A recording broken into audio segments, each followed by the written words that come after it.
Hablar y pensar la democracia en Centroamérica es referirse a una historia accidentada de dictaduras y a una imposición de fórmulas gubernamentales basadas en la concentración de poder en muy pocas manos. También implica el sometimiento de los intereses locales a los más poderosos intereses extranjeros. Hemos de saber que en lo referido a la democracia hay una inseparable relación con el Estado y en cierto modo, la democracia viene a ser una especie de forma de Estado. Cada régimen político tiene su forma de democracia, incluso las dictaduras más sangrientas se presentan como democráticas o en nombre de la democracia o al servicio de la democracia. De tal manera que la fórmula democrática resulta ser una presentación rentable y muy presentable. En nuestros países, la democracia ha llegado a ser referida casi exclusivamente a las reglas o a los procedimientos, pero no al juego que se juega con esas reglas. De modo que casi nunca se piensa en una sociedad democrática o en una economía democrática o en una familia democrática y exclusivamente aparece referida a los gobiernos democráticos. En el caso de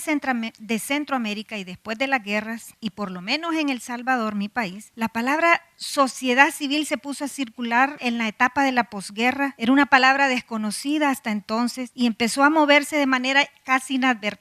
Fue apareciendo en documentos oficiales, documentos de Naciones Unidas o de los gobiernos extranjeros y fue sustituyendo a la figura de pueblo y de popular. Y es así como apareció la palabra sociedad civil, expresando aquel follaje social lleno de esperanzas en un proceso de paz que significaba con toda seguridad el fin de la guerra y nada más. La figura de sociedad civil resultó ser muy elegante, muy presentable en comparación con la figura de pueblo, que huele más a tortilla, a sudor y a un universo abigarrado de intereses sin resolver y de preguntas sin responder. Esta sociedad civil resultó ser una especie de ungüento milagroso para borrar, por lo menos semánticamente, las diferencias y confrontaciones en una sociedad recién emergida de la guerra civil. Quizá porque estas figuraciones no expresaban la sociedad real en que vivimos, esta palabra lentamente, así como apareció, ha empezado a irse sustituyendo nuevamente en el discurso y hasta en los documentos por aquella palabra pueblo y aquella palabra popular. De este modo, la relación con la política ha de entablarse a partir del concepto pueblo y no de sociedad civil, porque sin duda no hay una sola política y funcionan en las sociedades tantas políticas como tantos intereses se confrontan. Y de nuevo aquí nos encontramos con la necesidad de diferenciar entre lo que entendemos por hacer política y participar en política. Justamente en esta dinámica nos encontramos en el mundo de los derechos y desde luego el de los derechos políticos. En el caso, por ejemplo, de la Constitución salvadoreña, estos derechos resultan suficientemente magros. Están referidos todos a la representación y no a la participación. Y por eso la ciudadana o el ciudadano solo tienen derecho a votar y no a elegir, a ser candidatos, a formar un partido político o a incorporarse a alguno ya constituido, y todos estos puntos, como podemos ver, están al servicio de la representación. Y esta no es más que una participación ciudadana al servicio del Estado y no una participación donde el Estado esté al servicio del ciudadano. En Centroamérica podemos hablar de una especie de democracia electoral, porque son las elecciones las que aparecen como la caracterización más significativa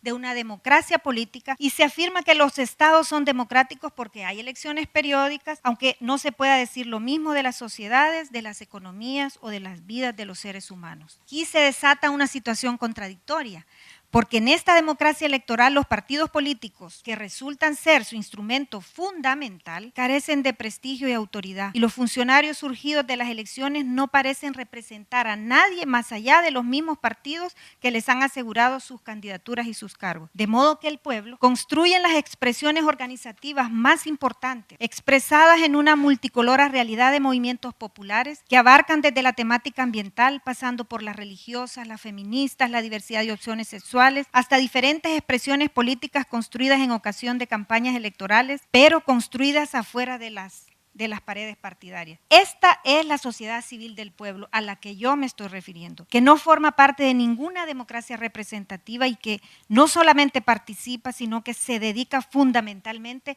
a hacer política por su propia cuenta. Este es un rasgo novedoso y fundamental de la coyuntura centroamericana, porque tradicionalmente se difunde la noción de que la política la hacen los partidos, los gobiernos y los funcionarios como diputados y alcaldes. Estos son conocidos como los políticos o las políticas y aparecen y parecen hacer la política en representación de una sociedad que apenas participa cada 5 años cuando elige presidente o cada 3 años cuando elige alcalde o diputado. En realidad, los estados no parecen interesados en que los pueblos hagan política, sino que apenas participen al servicio de una representación agonizante, porque cada vez son menos las personas que se sienten representados por sus representantes y porque además no existen los mecanismos para que los representados verifiquen o se enteren y mucho menos para que controlen lo que sus representantes hacen en nombre de ellos. Y si estos mecanismos no existen, lo que está ocurriendo es que cada vez que una persona vota,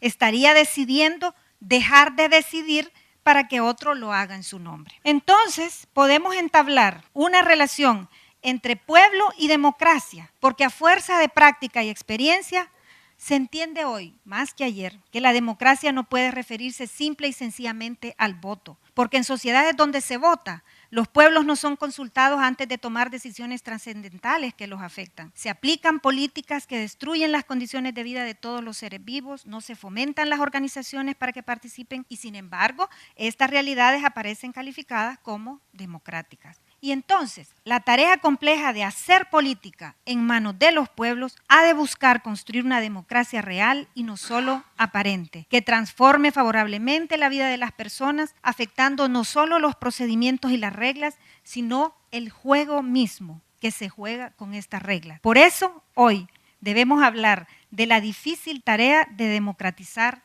a la democracia.